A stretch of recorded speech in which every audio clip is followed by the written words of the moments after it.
आज तळी शाखेमध्ये पत्रकार परिषद घ्यायचं कारण असं आहे की सध्याची आपल्या वाघर तालुक्यातील राजकीय परिस्थिती पाहता जे आमच्या शिवसेनेमध्ये प्रवेश झालेले जे प्रवेश आहे त्यानंतर त्या प्रवेशाचा तुम्ही बघितलं की त्या प्रवेशाला आपले राज्याचे उपमुख्यमंत्री एकनाथजी शिंदे साहेब, आपल्या जिल्ह्याचे पालकमंत्री माननीय सामंत साहेब होते आणि तो मेळावा किंवा तो पक्षप्रवेश खूप दणक्यात झाला आणि ही जिल्हा परिषद पंचायत समितीची नांदी ठरेल असा तो मेळावा झाला.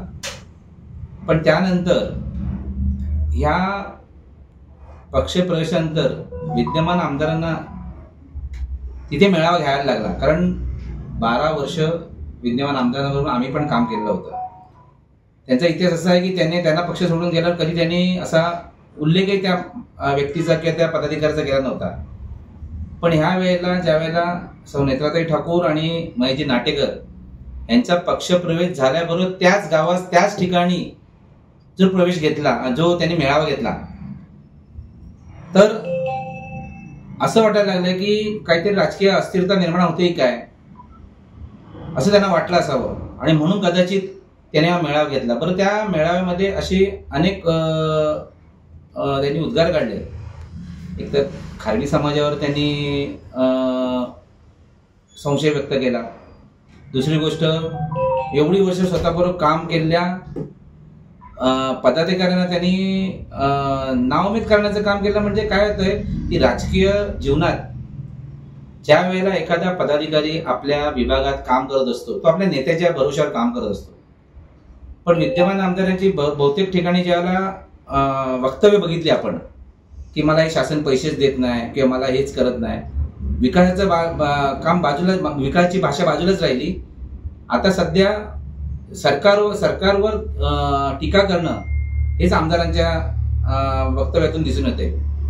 आणि कदाचित ज्या वेळेला एखादा पदाधिकारी आपल्या विभागात काम करतो, जसं नेत्राताई ठाकूर असतील, महेशजी नाटेकर असतील आणि अजून अनेक जण आमच्या संपर्कात आहेत की जे पक्षप्रवेशाला इच्छुक आहेत.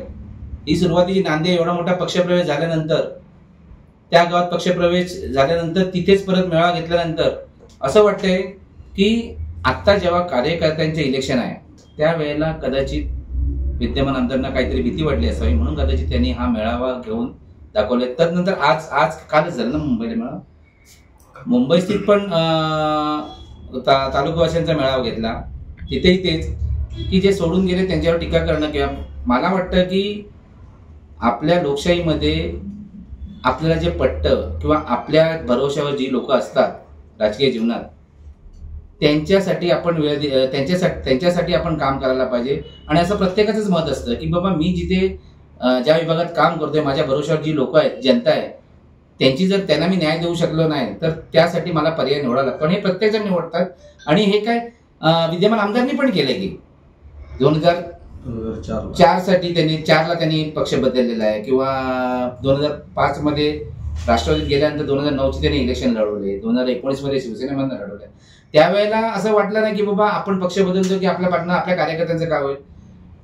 हे नेहमीच आहे की बाबा आपल्याला पक्ष बदलताना आपण लोकांचा विचार करतो. आपल्या पाठीमागे जे आपल्या भरोश्यावर जे काम करतात लोक, जे पदाधिकारी काम करतात त्यांचा आपण विचार करतो. आणि तसंच नेत्राताई ठाकूर आणि महेश नाटेकर निघाले, थोडं काही मोठं वावगं केलेलं असं दिसत नाही. त्यांनी त्यांच्या लोकांसाठी, त्यांच्या भरोश्याची लोक आहेत त्यांच्यासाठी हा पक्ष प्रवेश केला आणि त्यांच्या विकासासाठी ते काम करणार आहेत.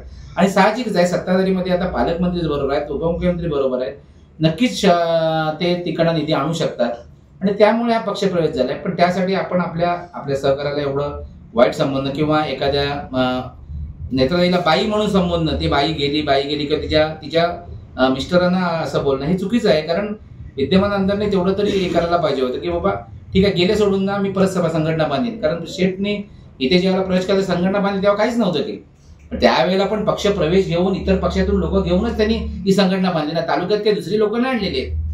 त्यामुळे एवढं राजकीय जीवनात आपण व्यतीत न होता पक्ष संघटना बांध, प्रत्येकाचं काम आहे त्यांनी ते करायला पाहिजे.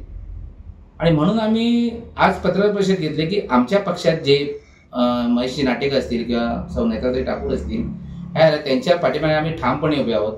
आणि येत्या जिल्हा परिषद आणि पंचायत समिती या इलेक्शनमध्ये आम्ही तो करिश्मा करून दाखवू.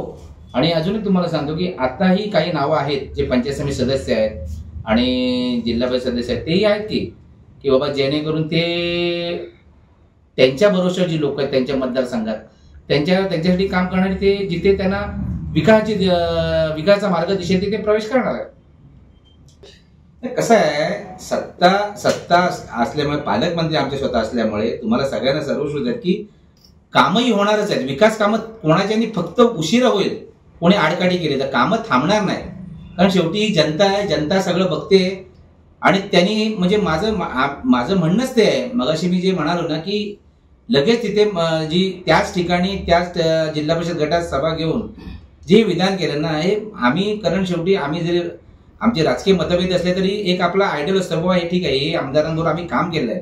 त्यामुळे आम्हाला ही अपेक्षा नव्हती की भास्कर शेठ असं म्हणतील तिथे येऊन की जसं तुम्ही म्हणालात की नेत्राताईंना एकी नावाने उल्लेख केला, तिच्या मिस्टरांना, नाटेकरांना त्यांचा लीडर काय आहे तो, म्हणजे तो अशा आविर्भावात बोलले. आणि त्याचबरोबर या विकास कामांच्या बाबतीत पण त्यांनी म्हणाले की मी 4 वर्ष आमदार आहे म्हणून. हे अपेक्षित ग्वागरच्या लोकांना नव्हतं, आम्ही त्यांच्यावर काम केलेल्या लोकांना नव्हतं. कारण त्यांनी कामही होणारी त्यांनाही माहिती आहे, थोडा उशीर होईल. आलं लक्षात ना. जसं आपण एखाद्या रस्त्यावर जाताना जर स्मूथ रस्ता असेल तर आपण लवकर वेळ कापतो, आणि जर एखादे खराब रस्ता असेल आणि अडकत तर गाडी सावकाश जाते, गतिरोधक असतील तर.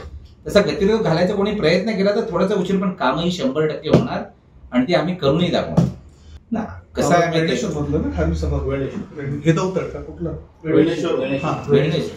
ते वाचवण्यासाठी ह्या लोकांना पुन्हा माझ्याकडे यावं लागेल, असं त्यांचं ते स्टेटमेंट आहे.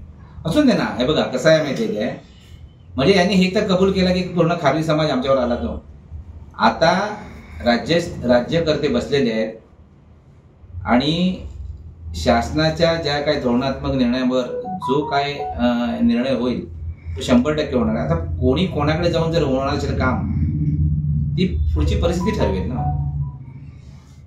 कसं आहे माहितीये काय, कारण मी तो मेळाव्यातल्या त्या माणसाला, कारण वेळणेश्वर नेत्राताईंनी घेतलेला मेळावा हा फक्त वेळणेश्वर जिल्हा परिषद गटातला होता. हे तुम्ही सगळ्यांनी तिथे अनुभवलं असेल, बघितलं असेल आणि तुम्हाला ते लक्षातही आलं असेल. पण नंतर घेतलेला मेळावा, कारण आम्ही त्या मेळाव्याची क्लिप बघितली, एवढं काय तिथे जाऊन आम्ही काय कोणी पाठवली नव्हती माणसं, पण ती बरीच बाहेरची पण माणसं होती. त्यामुळे त्यांच्या मेळाव्यावर बोलणं मला काय एवढं उचित वाटत नाही, त्यांनी काय ताकद लावली आणि काय नाही. पण वेळणेश्वर जिल्हा परिषदेला नेत्राताईंनी घेतलेला मेळावा हा त्यांचा स्वतःचा, म्हणजे त्या जिल्हा परिषद गटात त्यांनी किती ताकद आहे त्यांची. एक सर्वसामान्य स्त्री जेव्हा राजकीय जीवनात उतरते आणि तिच्या घरून का सपोर्ट असला की काय करू शकते, नेत्राताईंनी दाखवून दिले. आणि तो तिचा स्वतःचा जिल्हा परिषद गटातला मेळावा. खरं सांगायचं तर खोदकी आता फक्त भंडारी समाजाकडे, फक्त ती पण मानासाठी, म्हणजे आमचा भंडारी समाज, आमच्या पूर्वजांनी ज्या रूढी परंपरा आखून दिल्या आहेत त्यासाठी आम्ही भंडारी समाज म्हणून त्यांना मान देतो आणि मानाचे स्थान देतो. म्हणून आमच्या भंडारी समाजात खोदकी राहिलेली आहे. भंडारी समाज, ब्राह्मण समाजात मला तरी वाटत नाही कुठल्या तालुक्यातील ब्राह्मण समाजात खोदकी आहे म्हणून. ती आता संपलेली आहे सगळी, त्यांनी ती सगळी हे करून दिलेली आहे. आता प्रत्येकाच्या गावात प्रत्येकाचं किती वजन असावं आणि ते कसं कोणी राजकीय याच्यातून वापरावं किंवा सामाजिक याच्यातून वापरावं, ते प्रत्येकाचा तो त्याचा विषय आहे तो. त्यामुळे त्यांच्याशी ब्राह्मण समाजावर काय बोलले ते ब्राह्मण समाज सक्षम आहे त्याला उत्तर द्यायला किंवा त्याचं हे द्यायला. पण खोदकी फक्त आता ही भंडारी समाजमध्ये आमच्या राहिलेली आहे, ती आम्ही खूप अभिमानाने सांगतो.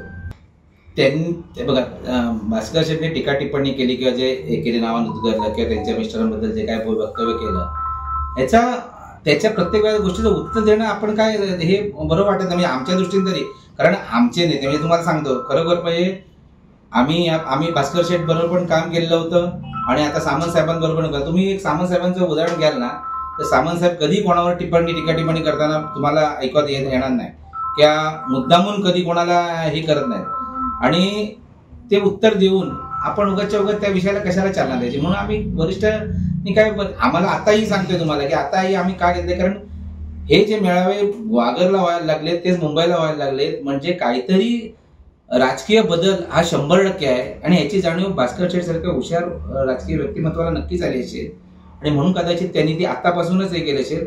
पण ही गळती चालूच राहणार आहे आणि त्यामुळे भविष्यात तुम्हाला पाहायला मिळेल की आपल्याला इथे राजकीय बदल दिसणारच आहे. टाइम्स डिजिटलला लाईक करा, शेअर करा, सबस्क्राईब करा आणि बेल आयकॉन दाबायला विसरू नका. Times digital.